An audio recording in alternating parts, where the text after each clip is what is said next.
அரசர்கள் முதல் நூலிலிருந்து வாசகம். சாலமோன் முதுமை அடைந்த போது அவருடைய மனைவியர் அவர் இதயத்தை வேற்று தெய்வங்களை பின்பற்றும்படி மாற்றிவிட்டனர். அதனால் அவர் உள்ளம் தம் தந்தை தாவீதின் உள்ளத்தைப் போல் கடவுளாகிய ஆண்டவருக்கு முற்றிலும் பணிந்திருக்கவில்லை. சாலமோன் சீதோனியரின் தேவதையான அஸ்தரேத்தையும் அம்மோனியரின் அருவருப்பான மில்கோமையும் வழிபடலானார். இவ்வாறு சாலமோன் ஆண்டவர் பார்வையில் தீயதனப்பட்டதை செய்தார். தம் தந்தை தாவீது ஆண்டவரை முழுமையாக பின்பற்றியதை போன்று அவர் செய்யவில்லை. சாலமோன் எருசலேமுக்கு எதிரில் இருந்த மலையில் மோவாபியரின் அருவருப்பான கொமேசுக்கும் அம்மோனியரின் அருவருப்பான மொலேக்குக்கும் தொழுகை மேடுகளை கட்டினார். இப்படியே தங்கள் தெய்வங்களுக்கு தூபம் காட்டி பலியிடுவதற்காக வேற்றினத்தாரான தம் மனைவியர் எல்லாருக்கும் சாலமோன் இவ்வாறு செய்து கொடுத்தார். ஆண்டவர் சாலமோன் மீது சினமுற்றார். ஏனெனில் தமக்கு இருமுறை காட்சியளித்திருந்த இஸ்ரேலின் கடவுளாகிய ஆண்டவரிடமிருந்து அவர் இதயம் விலகி சென்றது. வேற்று தெய்வங்களை பின்பற்ற வேண்டாம் என்று ஆண்டவர் அவருக்கு கட்டளையிட்டிருந்தும் அக்கட்டளையை அவர் கடைபிடிக்கவில்லை. ஆகையால் ஆண்டவர் சாலமோனை நோக்கி, நான் உன்னோடு செய்த உடன்படிக்கையையும் நான் உனக்கு விதித்த நியமங்களையும் மீறி நீ இவ்வாறு நடந்து கொண்டதால் உன் அரசை உன்னிடமிருந்து பறித்து அதை உன் பணியாளனுக்கு கொடுக்கப் போவது உறுதி. ஆயினும் உன் தந்தை தாவீதின் பொருட்டு உன் காலத்தில் நான் இதை செய்ய மாட்டேன். உன் மகன் கையினின்று அதை பறித்து விடுவேன்.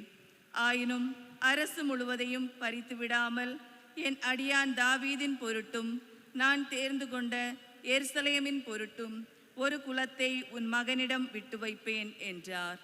ஆண்டவரின் அருள்வாக்கு. இறைவனுக்கு நன்றி.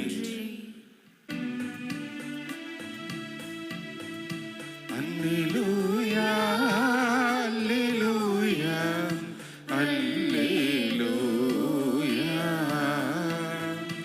அல்லேலூயா அல்லேலூயா அல்லேலூயா. உங்களிடம் மிகுந்துள்ள தீமையை அகற்றி உங்கள் உள்ளத்தில் ஊன்றப்பட்ட வார்த்தையை பணிவோடு ஏற்று கொள்ளுங்கள்.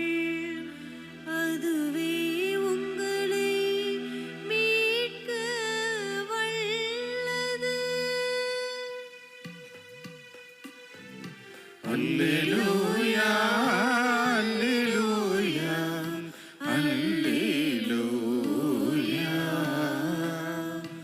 அல்லேலூயா அல்லேலூயா அல்லேலூயா. ஆண்டவர்களோடு இருப்பாராக.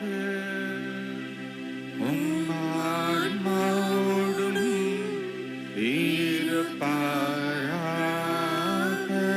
தூய மாற்கு எழுதிய பரிசுத்த நற்செய்தியிலிருந்து வாசகம். ஆண்டவரே மாட்சி உமக்கே. அக்காலத்தில் இயேசு புறப்பட்டு தீர் பகுதிக்குள் சென்றார். அங்கே அவர் ஒரு வீட்டிற்குள் போனார். தாம் அங்கிருப்பது எவருக்கும் தெரியாதிருக்க வேண்டும் என்று விரும்பினார். அதை மறைக்க இயலவில்லை. உடனே பெண் ஒருவர் அவரை பற்றி கேள்விப்பட்டு உள்ளே வந்து அவர் காலில் விழுந்தார். அவருடைய மகளை தீய ஆவி பிடித்திருந்தது. அவர் ஒரு கிரேக்க பெண், சிறிய பெனிசியா இனத்தை சேர்ந்தவர். இவர் தம் மகளிடமிருந்து பேயை ஓட்டி விடுமாறு அவரை வேண்டினார். இயேசு அவரை பார்த்து, முதலில் பிள்ளைகள் வயிறார உண்ணட்டும், பிள்ளைகளுக்கு உரிய உணவை எடுத்து நாய்க்குட்டிகளுக்கு போடுவது முறையில்லை என்றார். அதற்கு அப்பெண், ஆமையா, ஆனாலும் மேசையின் கீழ் இருக்கும் நாய்க்குட்டிகளின்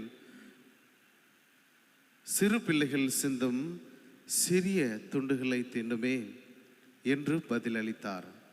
அப்பொழுது இயேசு அவரிடம், நீர் இப்படி சொன்னதால் போகலாம், போய் உம் மகளை விட்டு நீங்கிற்று என்றார். அப்பெண் தம் வீடு திரும்பியதும் தம் பிள்ளை கட்டிலில் படுத்திருக்கிறதையும் பேய் ஓடிவிட்டதையும் கண்டார். இது ஆண்டவரின் அருள்வாக்கு.